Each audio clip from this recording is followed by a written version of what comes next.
This is no medical advice for educational purposes only. Consult your doctor. Breathe at your own risk. This graph illustrates a stark epidemiological collision.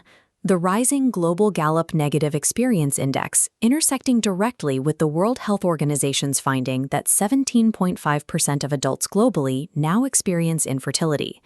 Historically, the human stress response was an acute, life-preserving mechanism. A brief surge of hormones mobilized stored energy and temporarily heightened immune surveillance to heal wounds or fight infection. The modern environment replaces those brief physical threats with relentless psychosocial challenges, workplace pressures, financial insecurity, and perpetual digital comparison. This constant activation turns a protective reflex into a continuous physiological pathogen. These rising rates of occupational burnout and reproductive failure are linked by a specific measurable pathway: neuroinflammation. To understand how psychological strain physically disrupts reproduction, we have to track this chain reaction from the workplace environment down to the cellular level. Chronic psychosocial strain triggers a cascade of neuroendocrine events that culminate in measurable systemic inflammatory damage to human reproduction. This diagram maps the HPA axis, the body's primary stress pathway. When a threat is perceived, a signal travels from the hypothalamus down to the pituitary and finally commands the adrenal glands to release cortisol. In brief bursts, cortisol is highly adaptive. It frees up glucose for immediate energy and suppresses unnecessary immune responses so the body can focus entirely on survival. Under chronic stress, this system breaks down.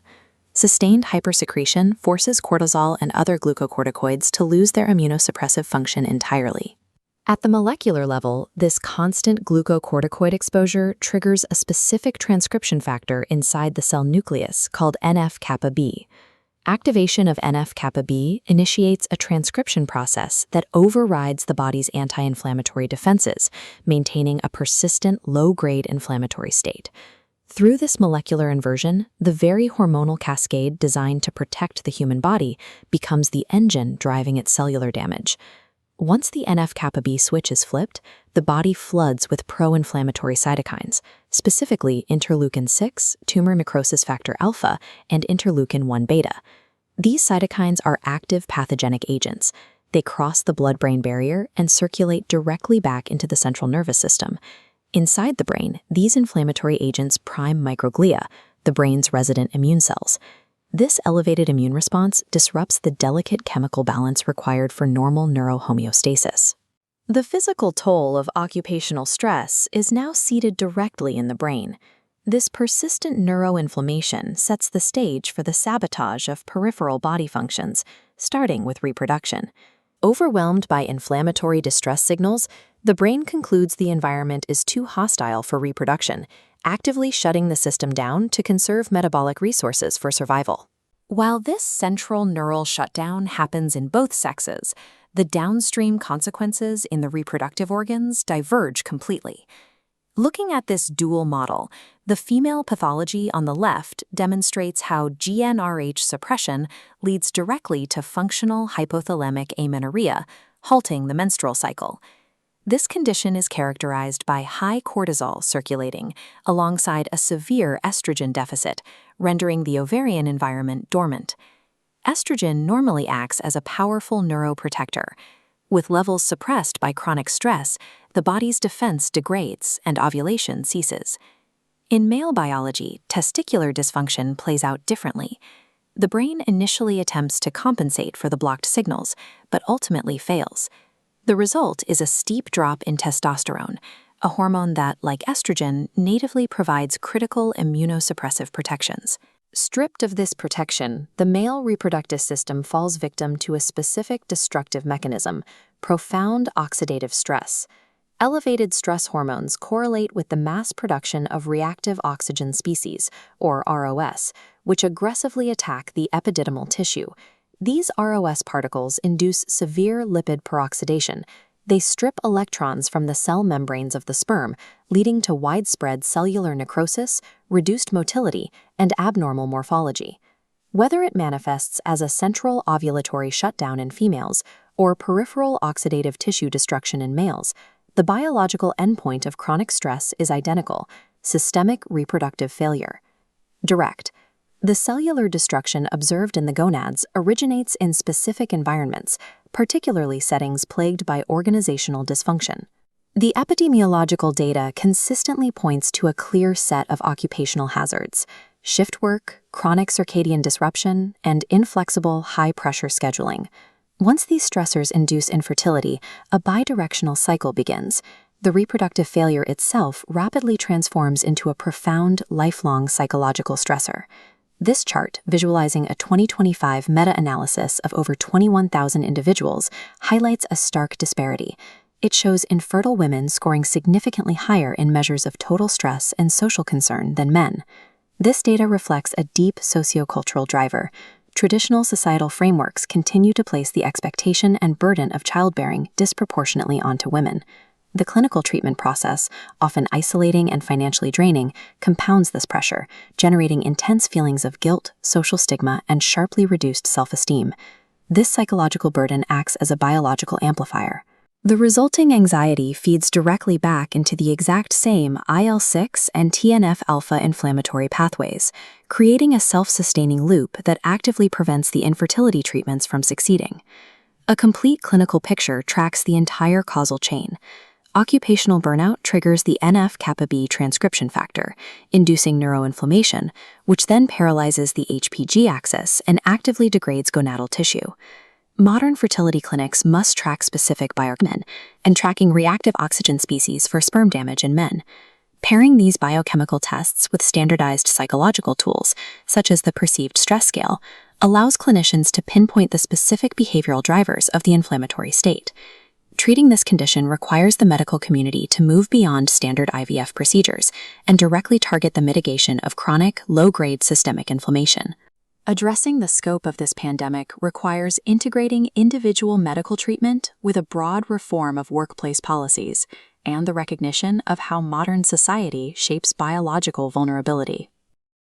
Constant notifications, deadlines, and social friction keep the sympathetic nervous system active, creating a background hum of panic that rarely shuts off. You can shift this internal state.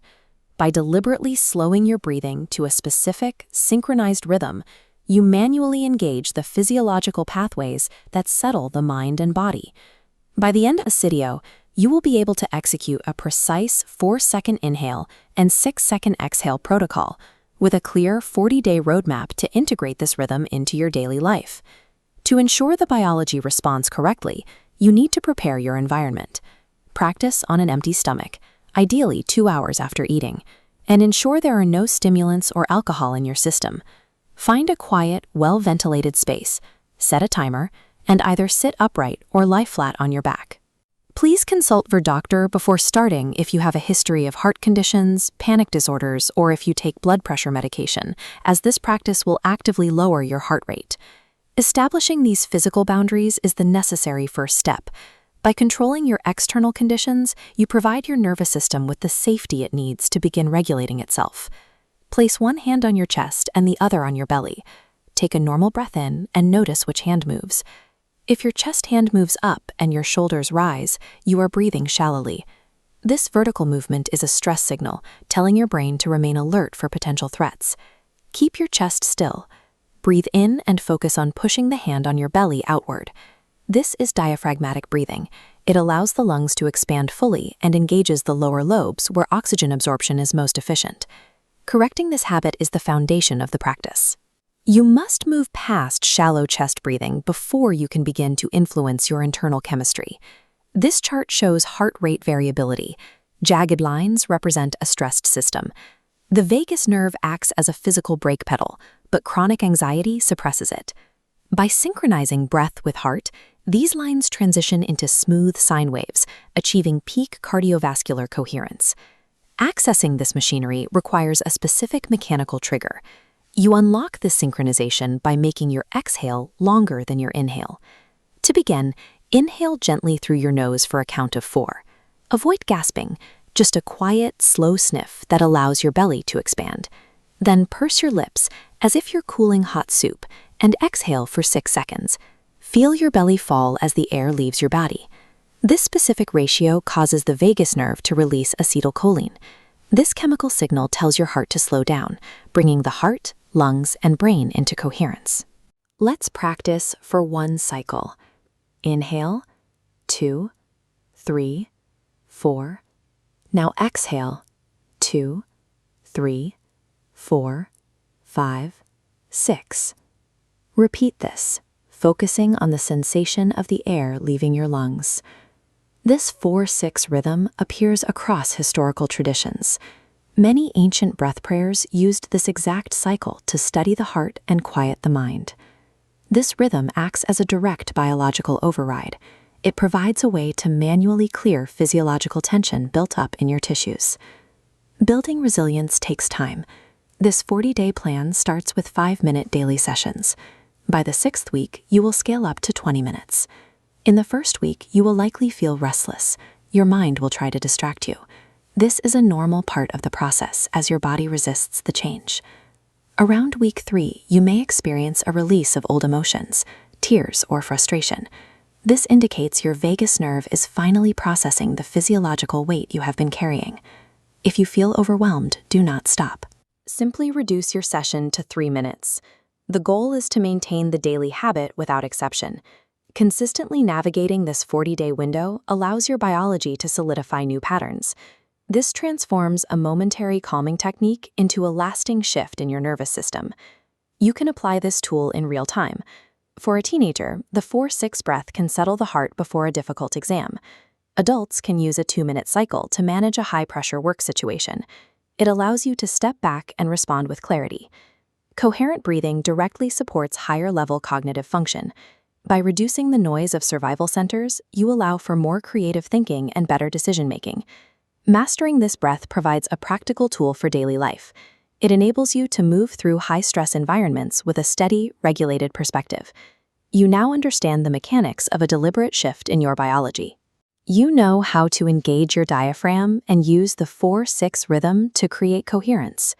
This 40-day commitment is the path toward physiological regulation. It builds the resilience your body needs to remain steady, even when circumstances are chaotic. If you noticed a physiological shift during this practice, please like and share this video. Leave a comment below letting us know what day of the challenge you are on. Knowledge is only half the process. Set your timer for 5 minutes right now and begin your first session. Just breathe.